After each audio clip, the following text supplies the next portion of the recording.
memang kelihatan dari rumput-rumputnya atau jalan setapaknya tuh susah banget tadi kita sampai jatuh-jatuh. Bahkan samping kiri kita tuh jurang gitu dan itu medannya bahaya banget sih. Entar, makin kesini hawanya semakin pekat. Ya. Hati-hati, takutnya ini jebakan. Ya, di atas. Ayo, ayo. Tak dapat dipungkiri, Seperti apa sosoknya? Bisa digambarkan mungkin?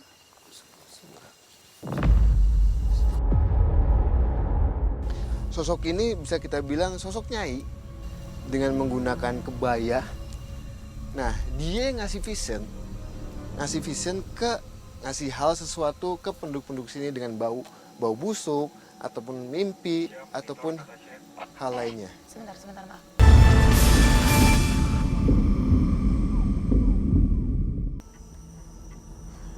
Hal-hal gangguan dari mereka itu akan terus berlangsung di titik sana. Di satu titik itu, Jujur ini aku ngerasa kayak gempa. Aku nggak tahu ini aku lagi dibawa mungkin ke suasananya sebelum terjadinya tanah longsor itu memang udah ada pergerakan dari tanah dari bawah ya Fasya. Jadi itu aku ngerasa tadi tuh kayak ada gelombang dan sekarang di atas kita persis banget di atas kita ada sosok yang seperti menutupi kita besar sekali. Tapi lagi-lagi bedanya adalah sosok ini sangat positif. Tidak sama sekali mengganggu kita. Ada suara lagi ya? iya. Ada suara lagi gak sih? Gak berarti Kak Frisly memang sosok-sosok yang banyak di tempat ini itu malah sosok positif. Betul. Coba Fasya bawa HT-nya. Ya. Coba dicek ke sana deh, ke tim sana. Masih baik? Jadi hanya berupa bisikan-bisikan ya. Karena memang untuk lokasi kali ini cukup berbeda dari episode-episode sebelumnya. Dimana kita datang ke sebuah rumah. Namun kali ini adalah, seperti yang kita bisa lihat, ini adalah sebuah alam terbuka ya. Betul. Ini adalah bukit yang ya ini bisa kita bilang tebing bukit tebingnya. Ini tebingnya. Nah, di sini itu betul kata Gudi dan emang ada residu yang paling kuat itu soal panikan penduduk-penduduk yang ada di sini dulunya. Oke, tapi sebelumnya Kak Den dan juga Kak Rudi Iya. sempat beredar kabar bahwa sebelum kejadian bencana alam tanah longsor Iya. tersebut, warga itu sempat mencium aroma gosong atau terbakar. Apa mungkin ada kaitannya antara aroma terus langsung kejadian bencana alam itu? Jadi gini, makhluk goib itu suka ngasih tanda apalagi ke penduduk yang asli tinggal dekat sini. Contohnya misalkan entah dalam mimpi ataupun bisa jadi wangi-wangian. Wangi busuk itu bukan hal yang baik, tapi mungkin bisa jadi bencana. Dan emang ada yang sosok itu emang suka ngasih vision, bahkan sosok itu bisa kita bilang hal yang positif lah ya. merasa ada campur tangan gaib dari peristiwa bencana yang terjadi, dan Ananda mencoba menarik sosok astral yang pernah memberi tanda sebelum bencana datang. Oke, boleh. Seperti apa sosoknya? Bisa digambarkan mungkin?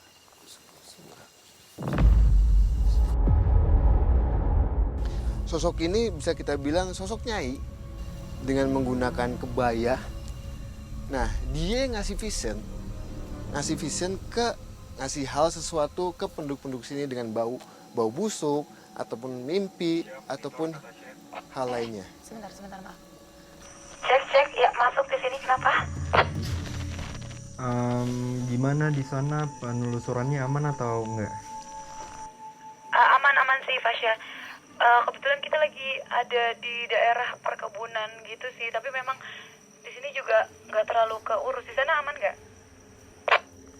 Di sini kita aman sih, kita juga lagi nelusurin salah satu rumah yang terkena dampak bencana itu sih kata Tasya. Kenapa tadi aku bilang minta tolong dicek? Karena nggak tahu, aku tiba-tiba dapat gambaran ketika menyebutkan tentang tradisi, adat istiadat, dan amarah. Aku ngedenger satu dentuman, suara dari arah sana, mungkin itu dari tim satunya.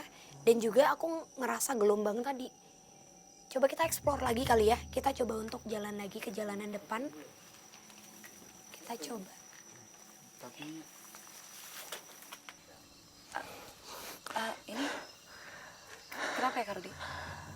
Saat kejadian, ya, yang terbentur kepalanya dulu.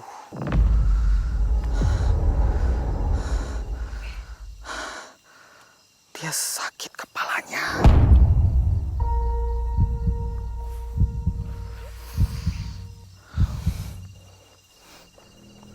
Jadi saat kejadian kepalanya terlebih dahulu.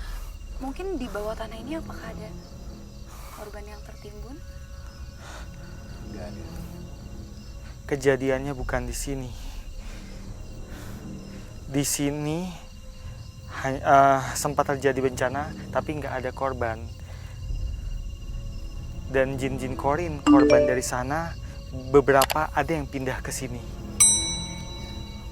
Jadi yang saat ini kita jumpa, ini adalah yang jadi korban di tempat sana.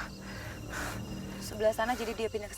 Tapi Betul. sebetulnya kalau makhluk gaib seperti itu, dia lebih suka di alam terbuka seperti ini atau di rumah-rumah gitu, seperti yang tadi kita udah kunjungi mungkin. Jadi gini, goib itu di mana aja itu ada, Mas ya. Bahkan kalau bisa kita bilang untuk di alam ataupun di bangunan itu semua ada. Tinggal dia nyaman di sebelah mana ya. Dan emang untuk level-level segi levelnya itu emang beda-beda. Goib yang ada di alam ataupun di bangunan. Dan kebanyakan goib yang ada di alam itu lebih levelnya itu lebih high, lebih tinggi dibandingkan goib-goib yang ada di bangunan. Nah, betul, jadi kebanyakan di sini adalah yang pertama guys, dunia. Kalian dengar bunyi-bunyi nggak sih di situ? Tak hanya Frisly dan Fasya, Iya. Dan, Rudi maupun Tasya mulai mendengar suara misterius dari arah belakang penelusuran. Flashback sesuatu itu, goib itu pada keundang. Jadi ingin juga di flashback walaupun itu nggak ada kepentingannya untuk kita. Jadi beberapa makhluk gaib di sana itu cari perhatian kita, Iya. cari perhatian kita, seperti mau menyampaikan pesan. Kira-kira apa tuh yang mau mereka katakan? Apa mereka terganggu dengan kehadiran kita di sini atau gimana? Jadi saya sempat melihat siluman babi situ. Seolah tak ingin diacuhkan keberadaannya, sosok siluman yang sempat dirasakan kehadirannya oleh Den dan Rudi kembali memberikan sinyal gangguan. Tak ingin ditinggalkan begitu saja, Den, Ananda dan Rudi mencoba mengejar sosok siluman yang mencoba memberikan sinyal gangguan ke penelusuran kami. Dia menghilang. Tadi dia lari ke sana kayaknya. Ke arah mana? Lari ke sana. Ke arah sebelah sana. Kan sebentar. Siluman babi ini maksudnya apa? Ngikut kita, ngintip kita. Nah itu dia makanya.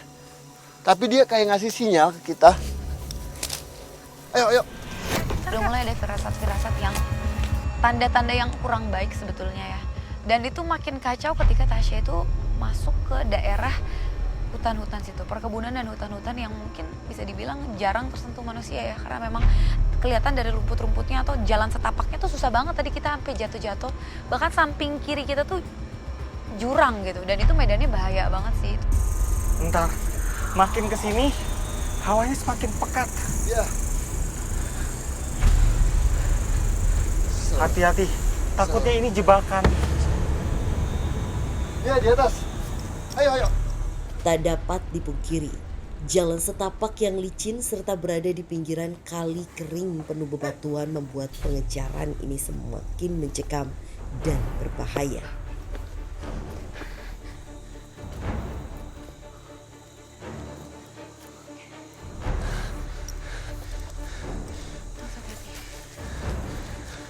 Kak Rudi boleh tolong?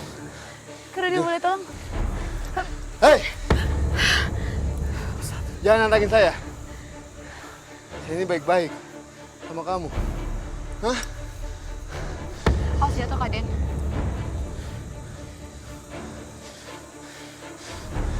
Ini kenapa Kak Rudi? Bisa Jadi Tasya,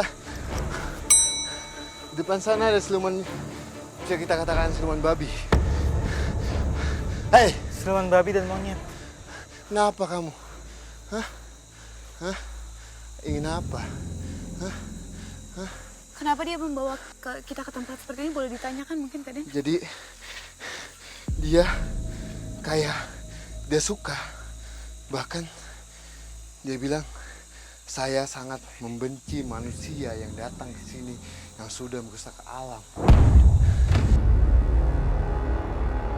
Tapi Berbeda dengan apa yang Rudi dan Den Ananda temukan, Frisly dan Fasya masih melanjutkan penelusuran ke berbagai bangunan kosong layaknya perkampungan mati, hingga mereka melihat sosok astral yang mencoba untuk berkomunikasi. Oke, ini juga kenapa aku ngajak di sini barusan denger, aku nggak tahu semuanya dengar atau enggak, tapi aku ngedengar suara rintihan.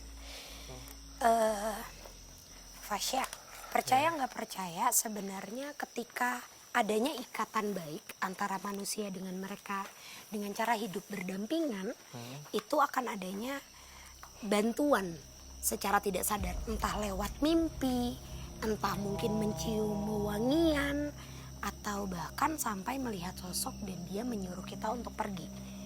Itu kalau misalnya benar-benar tujuannya baik ya. Iya. Tapi kalau tentang tadi nyium bau yang aku bilang kayak ada sesuatu yang dibakar, sosok di belakang ini mungkin sosoknya udah sering banget kita temuin. Sosok dengan badan terbungkus,